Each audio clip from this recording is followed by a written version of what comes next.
We live in our mobiles and our laptops, forever scrolling, texting, emailing, and working. Now artificial intelligence is taking us a step further, creating machines that are very close to having some form of consciousness, even perhaps refusing to be closed down or turned off. What were tools are threatening to become our masters, and in some respects the great tech platforms and the companies that own them already are. Who holds power and shapes our thinking about now and in the future are being redefined, even what it means to be human.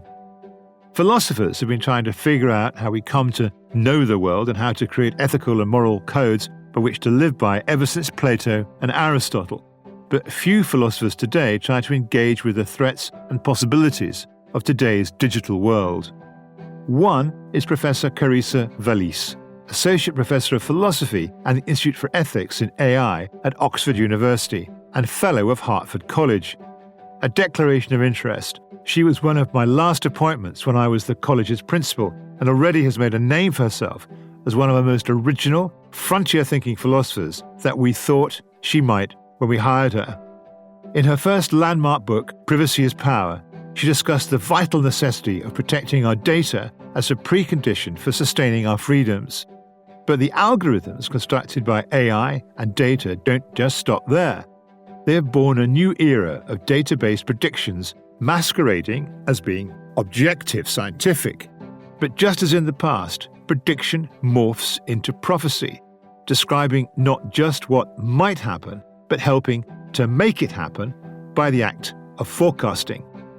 And nor are these predictions objective and scientific, but like all predictions, they're shaped by human choices, assumptions, and incentives. In her latest book, Prophecy, Prediction, Power, and the Fight for the Future, From Ancient Oracles to AI, Carissa Véliz challenges us to see predictions not just as neutral forecasts, but as powerful forces that can shape choices, institutions, and entire societies. Amazing and challenging insights.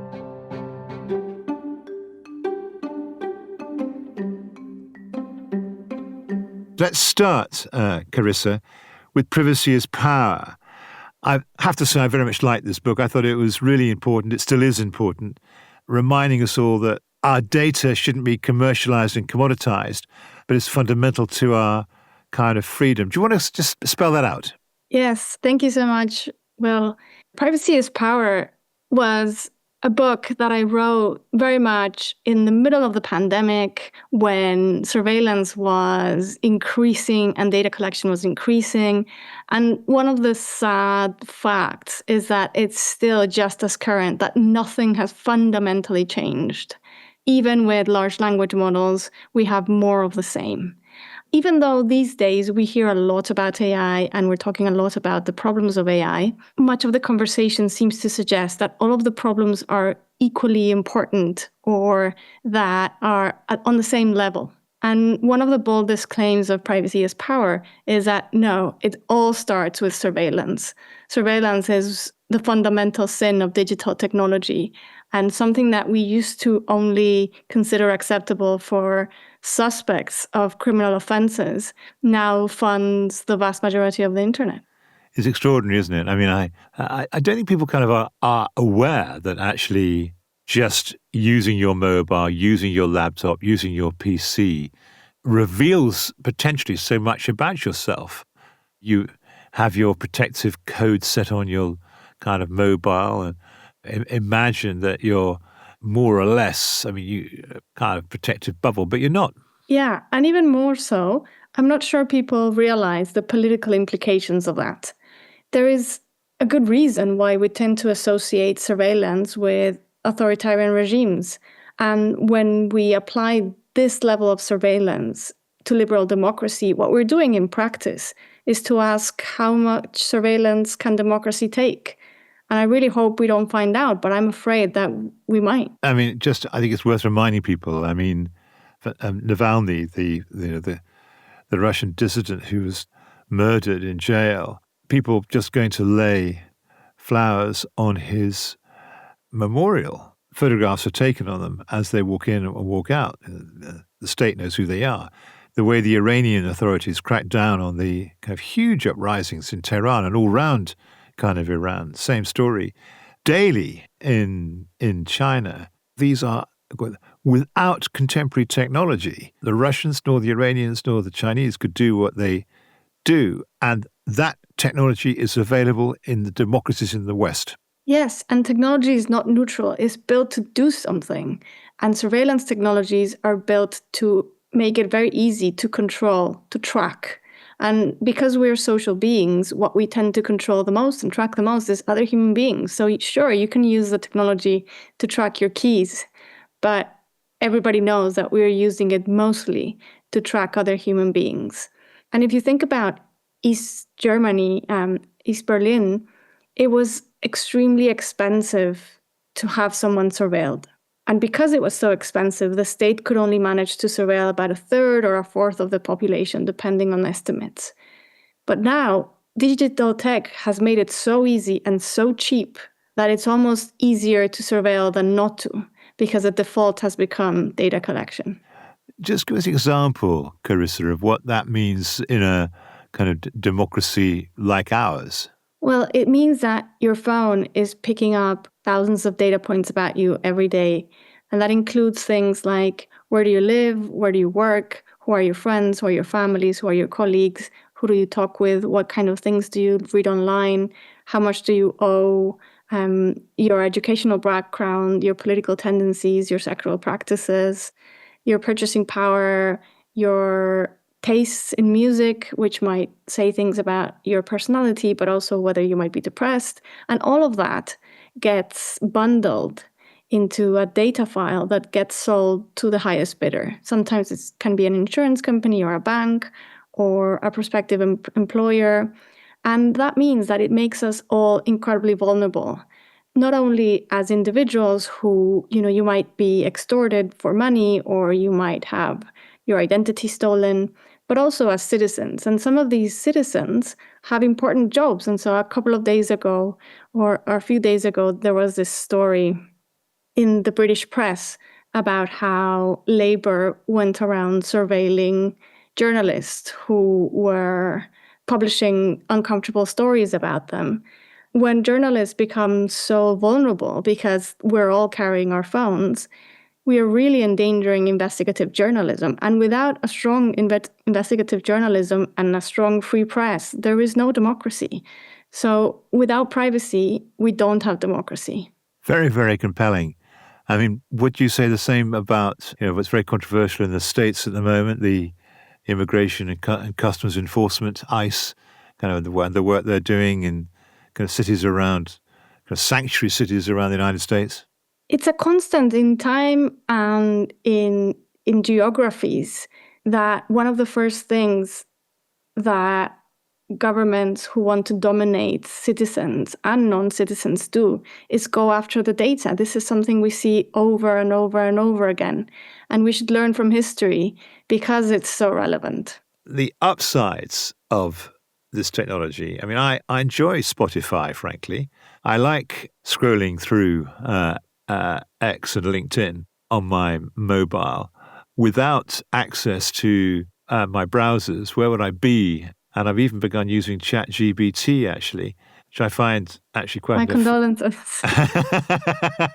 I know it's a very stultified language they use. Actually, kind of it's like reading the dictionary as I reel off the things I use and I like, which are the upsides of this world.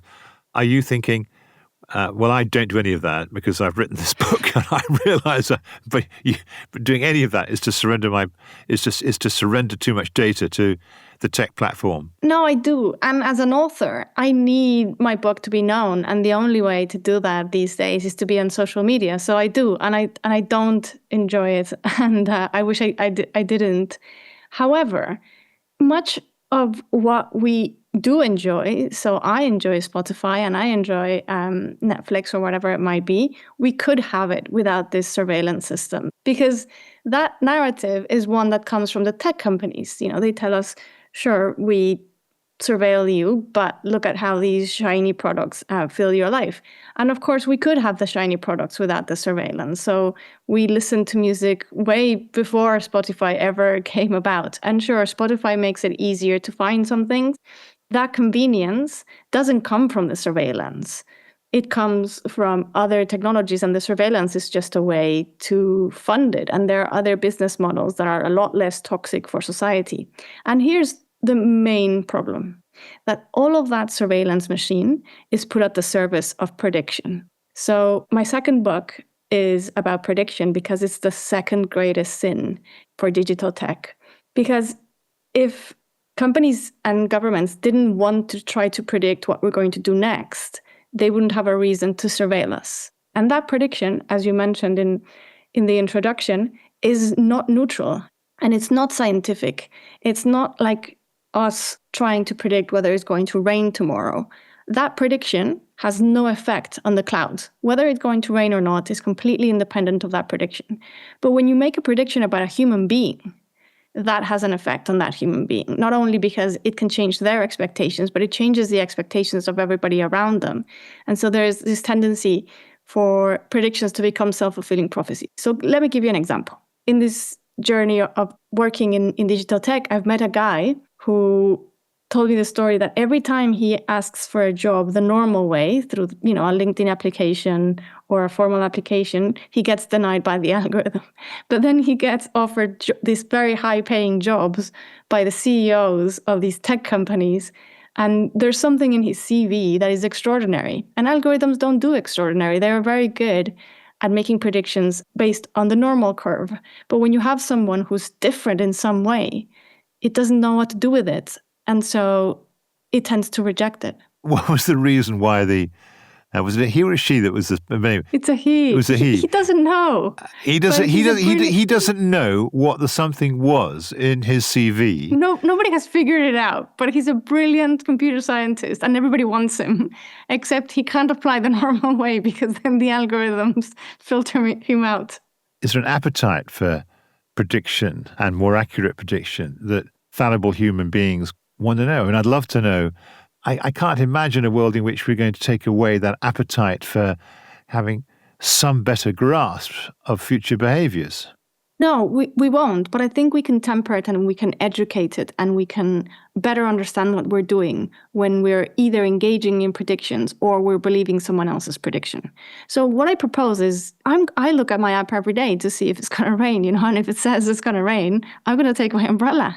However, there's a world of difference between that and using prediction for the purposes of dating apps and jobs and in the justice system and allocating resources when it comes to health.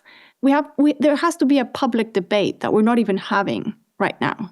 So I think that the anxiety to know what the future holds is a very human characteristic. And it comes from the knowledge that we are incredibly vulnerable beings. We know that terrible things happen to other human beings every day, and we fear that they might happen to us. And so we want to know what the economy will be like next month and what neighborhood is going to be safe, who will win the election. And that has implications for our personal lives, for our business.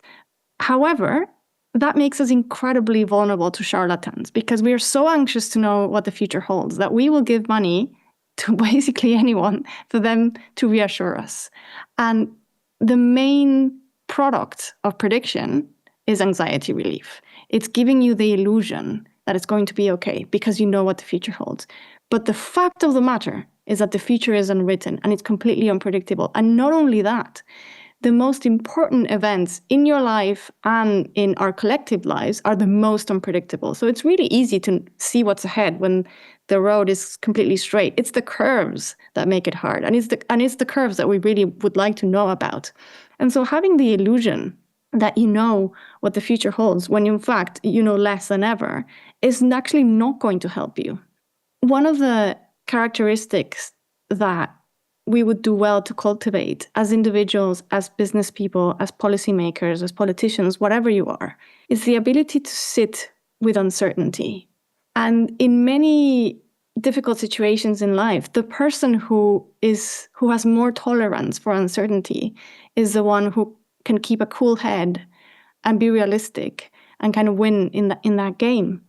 The other thing is the benefits of uncertainty. So even though it can create a lot of anxiety not to know what the future holds, I would like to remind people that is a fantastic thing that you don't know what's going to happen tomorrow. Because if you did, it would be very bad news. It would mean that we don't have a democracy, and it would mean that you have no influence over the future. If you feel uncertainty about the future because you don't know what's going to happen, it means that you can probably influence it. And that is the most important aspect of our lives, our ability to influence the future. I'm hearing a philosopher talk here. I now see the linkage between philosophy, which is your chosen discipline, and your interaction with all this stuff. I now get it. I'm a Keynesian economist. I'm very influenced by Keynes. And he draws an important distinction between uncertainty that is absolutely unknowable and probabilities where actually you can attempt to there's a range of things which could happen, and some are more likely than others. And then there's what's absolutely unknowable. Now, you're talking about what's absolutely unknowable. I agree with you completely. But when you're talking about probabilities, where you're assigning mathematical values to particular outcomes, surely it's reasonable enough to try and get an algorithm to do all that work for you, rather than spend days and months trying to collect the data yourself. Yeah, in some cases, yes. So, for example, if we're trying to predict the weather, that's great. Let's use an algorithm. Or if we're trying to predict something like, I don't know, the quality of air tomorrow in a particular place. However, when it comes to people, there are many, many problems. One is this thing about how we're not treating them as agents. But another problem is how even when it comes to probabilistic determinations, all too often, companies interpret them in binary ways. So let me give you an example. Let's suppose that I use all the data about you, and I infer that there is a 70% chance that you're a smoker. And let's suppose that you're not a smoker.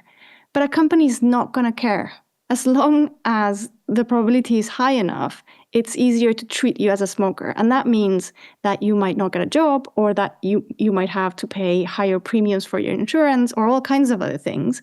And nobody cares about the truth, and nobody cares about justice, and nobody cares about what you think about this. And so even when it comes to algorithms that might not predict a particular future, but might just give a percentage risk, the way we are using those predictions are incredibly problematic.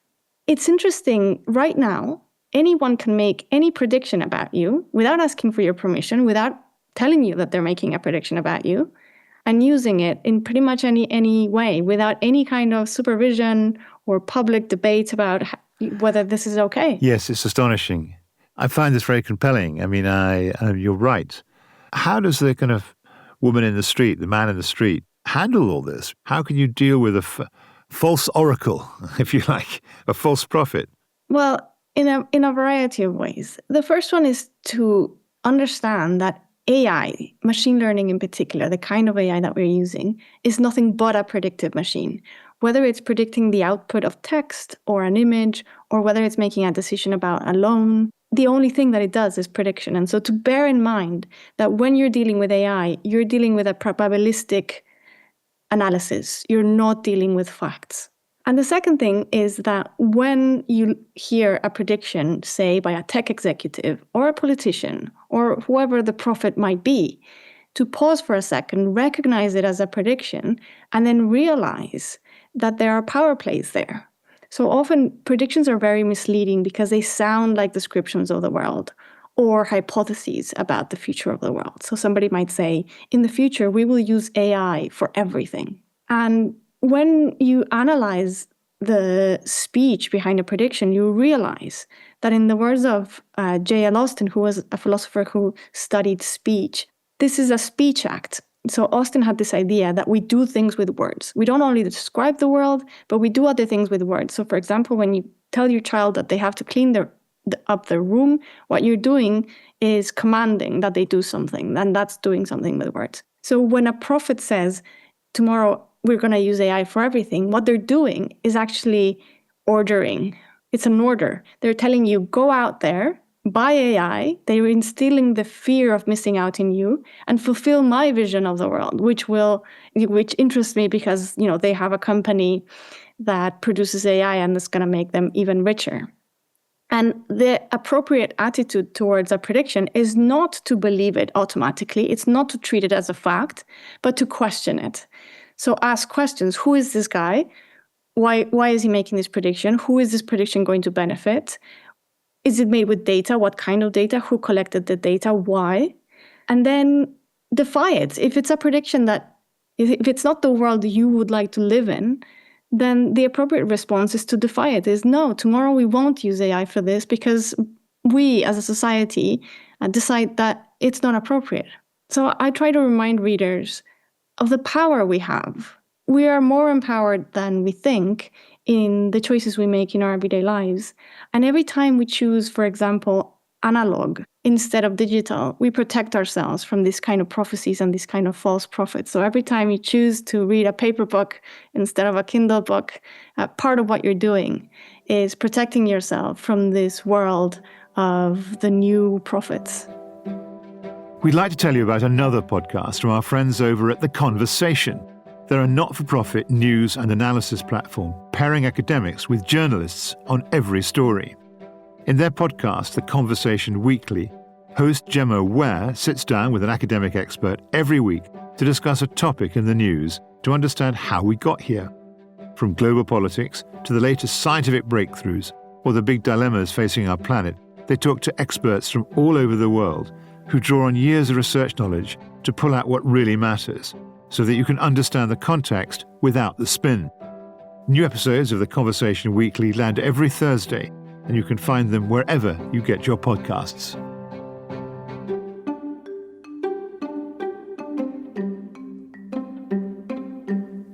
What are the ethical responsibilities? I mean, do you think the companies that are involved in this kind of own the ethical responsibilities that they have when they make predictions? I'm thinking actually about the prediction markets. It's only 10 years ago the prediction markets were comparatively tiny, but now it's $60 billion worth of trade in the prediction markets. I mean, it's an astonishing development. What do you make of that? It's astonishing. It worries me because the people who defend prediction markets defend them a few arguments that I find very questionable. So one argument is that it's the closest thing we have to truth because when people's money is at stake, they bet for what they really believe in. And when a lot of people come together, we get something like the wisdom of the crowds. And there are at least two things wrong with that main argument in favor of prediction markets. The first is that we will get the wisdom of the crowd, because for the wisdom of the crowds to kick in, and for anyone who's not familiar with the term, the idea is that when we don't know something, if you ask a lot of people who are very different from one another and very independent, their level of knowledge and their perspective sort of even out in a way that we get as close to truth as we can, and much better than any single individual. However, for this phenomenon to kick in, people need to be independent. So they need to have different knowledge from different places and have different perspectives. But often in our digital world, when one story goes viral, everybody has the same source and the same amount of knowledge. And so instead of getting the wisdom of the crowds, we might get the tyranny of the majority. Bubble effects, really. Yeah. Bubble effects, really. Bubble effects, yeah. So that's the first problem. But the second problem is this idea that, well, if you put your money into something, you're doing it sincerely. But when you have enough billions in your bank account, you might be very willing to place a bet on a prediction that you wouldn't bet on if you thought it was a scientific enterprise, but that you're trying to make that prediction into a self-fulfilling prophecy. So one or two things will happen. Either you have enough clout and enough power and enough money to make it happen, or if you lose, you have enough money or you have enough investments in different predictions that counterweight each other that you don't care. So how are you going to make the actors in prediction markets, the companies that run the digital platforms, the companies that are involved in developing AI algorithms that allegedly predict the future, how are you going to make them all listen to you, Carissa? A free marketeer, they would all say, well, it's very nice, this conversation, but actually any AI company that consistently writes abusive algorithms, the markets will find them out and they'll lose business, but they'll have to watch their reputations. So ultimately, the market will arrive at optimal solutions without all this worrying. What's your answer to that? I think it's just empirically obvious that the market doesn't do that. And in particular, when we have such huge asymmetries of power, then somebody can be rich enough to distort the market in profound ways. And also that we are so bombarded by information and by fake news and by notifications and so overwhelmed that nobody can track anything anymore. It's mostly noise out there. And also there are scandals that are so scandalous that it just seems like sometimes we are maxed out with scandal. And just to give an example, the Epstein files, they're just like so horrendous and so, it seems like not enough is happening from it. Like if every single person in there actually had to face consequences, the network is so large. So there are all kinds of distorting effects from power that makes it that not the case. But let's talk about practical issues. Like, what is the upshot here, right?